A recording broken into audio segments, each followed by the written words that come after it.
আসসালামু আলাইকুম রহমতুল্লাহ। সবাইকে এফএম ইসলামিক টিভিতে স্বাগতম। আশা করি আল্লাহ তাআলার অশেষ রহমত এবং দয়ায় সবাই সুস্থ এবং ভালো আছেন ইনশাআল্লাহ। আজকে আমরা আলোচনা করব সহবাসের সুন্নাত সমূহগুলো নিয়ে, অর্থাৎ স্বামী স্ত্রীর মাঝে যে মিলনটা হয় এটাকে সহবাস বলা হয়, আর এটার বেশ কিছু সুন্নাত পদ্ধতি রয়েছে, সেগুলো নিয়ে আজকে আমরা আলোচনা করবো ইনশাআল্লাহ। এক নম্বরে নিয়তটাকে খালেস করে নেওয়া, অর্থাৎ কাজটির মাধ্যমে নিজেকে হারাম পথ থেকে বিরত রাখার, মুসলিম উম্মাহর সংখ্যা বৃদ্ধি করা এবং সওয়াব অর্জনের নিয়ত করা। দুই নম্বরে সহবাসের সময় শৃঙ্গার তথা চুম্বন, আলিঙ্গন, মর্দন ইত্যাদি এই জাতীয় জিনিস করা। তিন নম্বর, স্ত্রী সহবাসের পূর্বে এই দোয়াটি পড়া। দোয়াটি হলো বিসমিল্লাহি আল্লাহুম্মা জান্নিবিনাশ শাইতানা ওয়া জান্নিবিনাশ শাইতানা মা রাযাকতানা।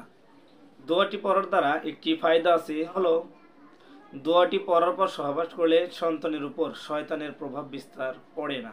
চার নাম্বার, সহবাসের পরে এই দোয়াটি পড়া, আল্লাহুম্মা লা তাজআল লিশ-শাইতানি ফিমা রাযাকতানা নাসিবা। পাঁচ নাম্বার, একবার সহবাস করে দ্বিতীয়বার সহবাস করার পূর্বে উযু করে নেওয়া। ছয় নাম্বার, একেবারে উলঙ্গ না হওয়া, বরং শরীরের উপর চাদর ইত্যাদি দিয়ে ঢেকে রাখা। সাত নাম্বার, স্বামী স্ত্রী একের অপরের লজ্জা স্থানের দিকে না তাকানো। আট নাম্বার, ঋতু অবস্থায় সহবাস না করা, এই সময় সহবাস করা হারাম। নয় নাম্বার, পশ্চাৎদয়ে সহবাস না করা, এটা হারাম ও মারাত্মক গুনাহ।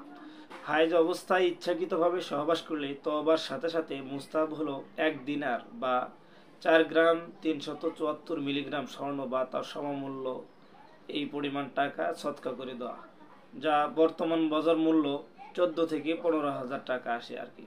আর শরীরে বিধান না জেনে যদি অজ্ঞাতবশত কিংবা ভুলে এমন করে ফেলে, তাহলে তওবা করা যথেষ্ট হয়ে যাবে তার জন্য।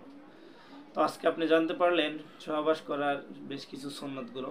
যদি আপনি এগুলোর প্রমাণ বা দলিল চান, আমার ভিডিওর ডেসক্রিপশন বক্স চেক করতে পারেন, আমি সেখানে প্রত্যেকটা দলিল বা প্রমাণ দিয়ে রেখেছি, আপনি সেখান থেকে দেখে নিতে পারেন। ভিডিওটি ভালো লাগলে অবশ্যই ভিডিওতে একটি লাইক এবং কমেন্ট করবেন ইনশাআল্লাহ। আসসালামু আলাইকুম রহমতুল্লাহ।